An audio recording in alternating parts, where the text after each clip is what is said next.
All right, here we go. Unit 3, Lesson 7, Continuity, which we already know about, and Differentiability, which we might be able to figure out based on what the word means, but we're going to delve deep into it today.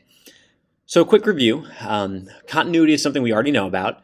A function is continuous at some point. If you can trace your function along that point, without lifting your pencil. So any kind of crazy function, as long as you can trace through that point, x equals c, or that at that location, x equals c, you're continuous. In pre-calculus, we said that means there's no breaks, no jumps, no vertical asymptotes. What we learned in terms of defining that from a calculus method is that the limit as you approach from the left, the limit as x approaches c from the left equals the limit as x approaches c from the right. And so as long as you're approaching the same number from the left and the right, your function is continuous. Now, this is the new concept. The new concept is going to be called differentiability, meaning you can take a derivative. This is basically just asking, can I take a derivative? And the visual explanation of this, like the Algebra 2 peanut brain version of this, is going to be, is it smooth at that point? So if your function is smooth, meaning there's no sharp turns, it is differentiable. But if you have a hard corner, so you immediately start going back the other way, this is going to be not differentiable.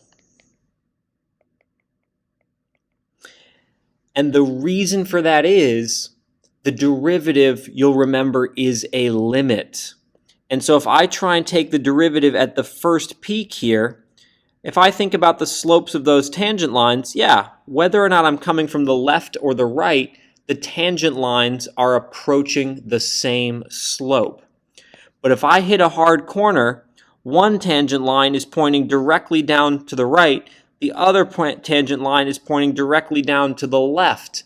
Those are not approaching the same slope. So if you have any sharp turns or discontinuities, your function is not differentiable. It is also not differentiable. Let me see if I can draw this here. It is not differentiable if you have a vertical tangent line, because if you try and calculate the slope of the line tangent to this function, well, it's going to have a slope of undefined. And so we would also say that this function is not differentiable at that vertical tangent line. The basic idea here is the derivative exists if and only if the limit as x approaches c from the left of the derivative, right? This means the derivative is equal to the limit as x approaches c from the right of the derivative. And so as long as we are approaching the same slope from the left and the right, we have a derivative. Let's see. The function to the right is continuous everywhere. And yeah, continuous everywhere, right? I just think to myself, can I draw it without lifting my pencil? Yep, I can draw that without lifting my pencil, no big. But differentiable means, is it smooth and are there no vertical tangents? And so we do have a vertical tangent here. Let's talk about the difference here. It is continuous at 2, but it is not differentiable. Let's look at why. The limit as x approaches 2 from the left of this function, well, from the left, it is approaching 1, which is equal to the limit as x approaches 2 from the right of this function. Doesn't matter whether we are approaching from the left or from the right, we are approaching a y value of 1. Therefore, let's take this one step further, equals, if we're going to really say continuity, equals f of 2, which equals 1. Therefore, f of x is continuous at x equals 2. because all three of those things are 1. However, if we talk about differentiability, the limit as x approaches 2 from the left of the derivative. Remember, most important sentence in calculus, the derivative is the slope of the tangent line. This just is a straight line here. It is a straight line which looks like it has a slope of -1/2. So the limit of the derivative as x approaches 2 from the left, the slope from the left is -1/2. The slope from the right is a little bit harder to tell. I'm going to have to actually draw a tangent line here and estimate. If I draw this tangent line here and estimate its slope, I'm just going to say this is approximately, it looks like +2. It looks like this goes up 2 over 1. The limit of the slope, the limit as x approaches 2 from the right of f prime is 2. Therefore, f of x is not differentiable at 2. Because we are approaching different slopes from the left and the right. So the derivative would be different depending on whether you came from the left and the right. Okay, so key points here. A function is continuous, right? A function is differentiable if and only if, right? This IFF means if and only if the following two things are true. Number one, it has to be continuous because the derivative is the slope of the tangent line.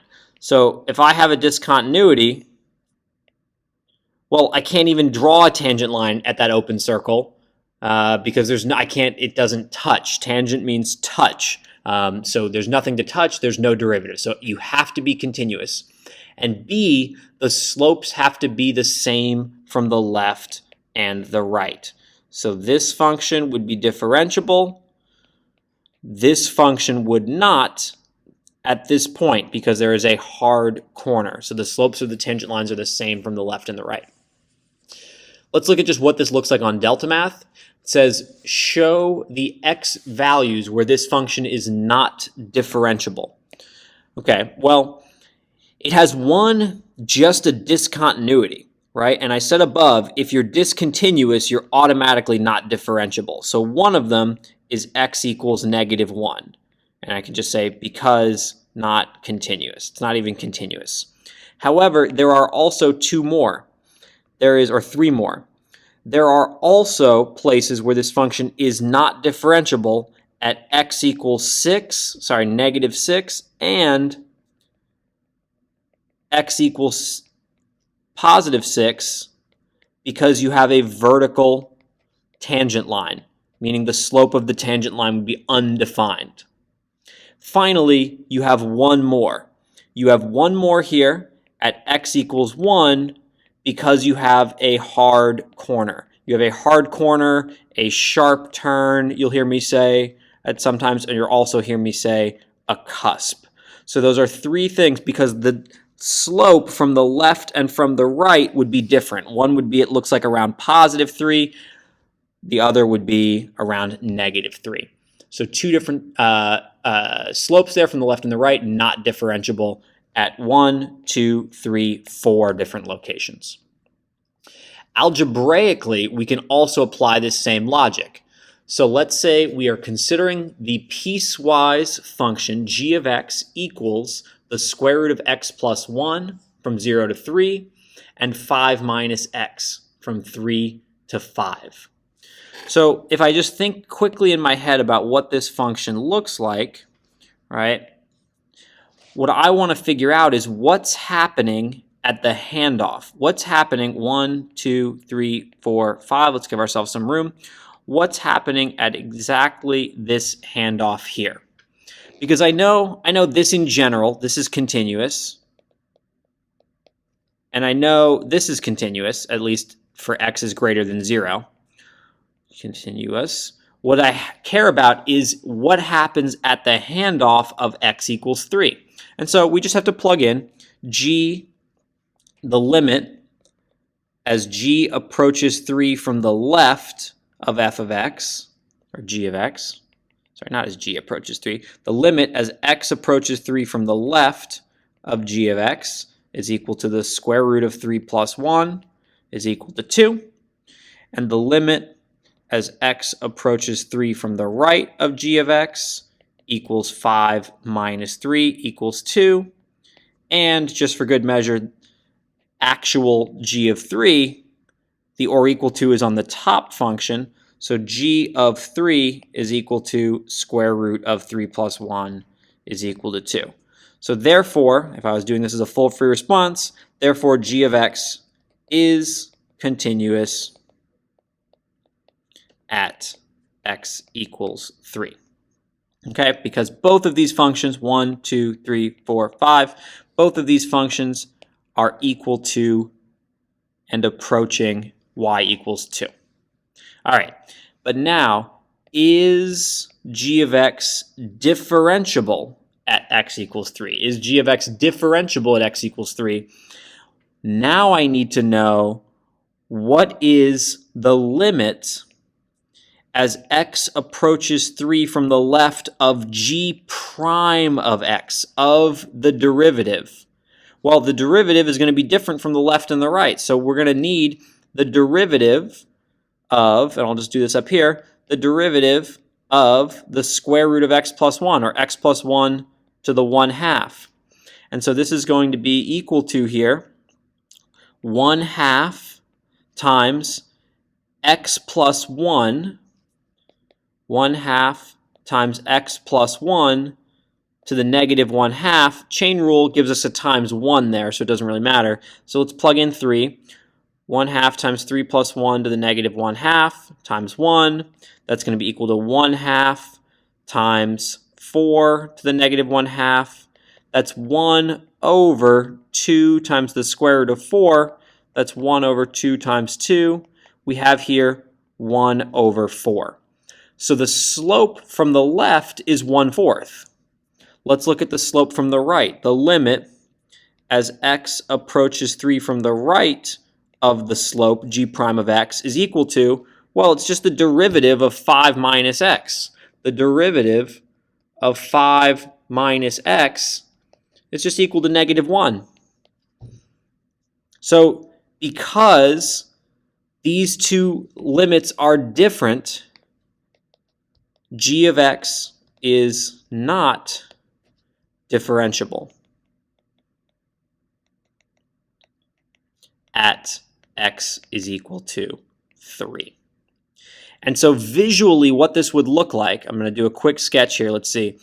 On the one hand, we have a slope of 1/4. On the other, we have a slope of negative 1. So let's see here. When x is, we'll try to back this up all the way. When x is, let's say, 0, y is 1, right? The square root of x plus 1, we'll just do, I'll do this one in blue. The square root of x plus 1 would go through like here, and it would look vaguely, right, you know what a square root function is. It looks like that. But then what happens is that's not really an arrow, because what happens is this function gets taken over by 5 minus x. And so it just immediately has this hard corner. It's not smooth. It has an abrupt transition from one slope to another. So if we try to take the derivative at that point, it's not going to exist.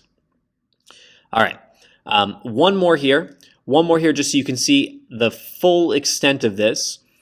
For what values of k and m would the function below be both continuous and differentiable at x equals 3? I'm going to treat this one like a multiple choice question. I'm not going to write out all of the formal limit notation. First, if my function is continuous, that means plugging in 3 for x gives me the same from the left and from the right. And so I would have here the limit, I guess I am going to do it. The limit as x approaches 3 from the left. And I'm going to just do this, I guess, in as short a hand notation as possible. The limit as x approaches 3 from the right of h of x. Well, from the left, we'd have k times the square root of 3 plus 1. And we need that to be equal to the limit, we need that to be equal to m times 3 plus 2. And so what we have here is k times the square root of 4. So we have 2k is equal to 3m plus 2. Now what the heck, we have two variables. I can't solve for k and m. That's because we're going to actually need to do a systems of equations combining these two pieces of information. When is it differentiable? Well, if we go to take the derivative, of k times x plus 1 to the 1/2, notice here, this is the derivative with respect to x. So with respect to x, k is just a number. K is just a number, so you treat it like a coefficient. So we'll have 1/2 times k times x plus 1 to the negative 1/2.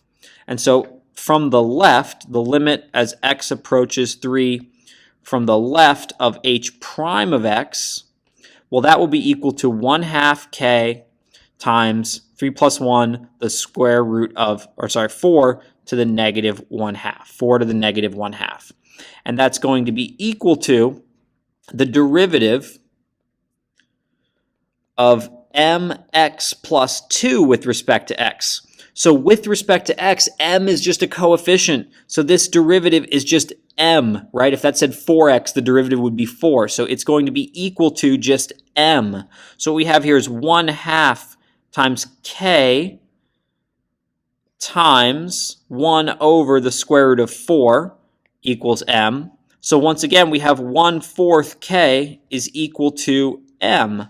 Well, now we have something interesting. If I just write this around to make it a little easier, k is equal to 4m, I can take this and I can plug it into my original continuity expression. So I'd have 2 times 4m. Let me do this just a little bit better color coding. I'd have 2 times k, which we're going to plug in 4m, is equal to 3m plus 2.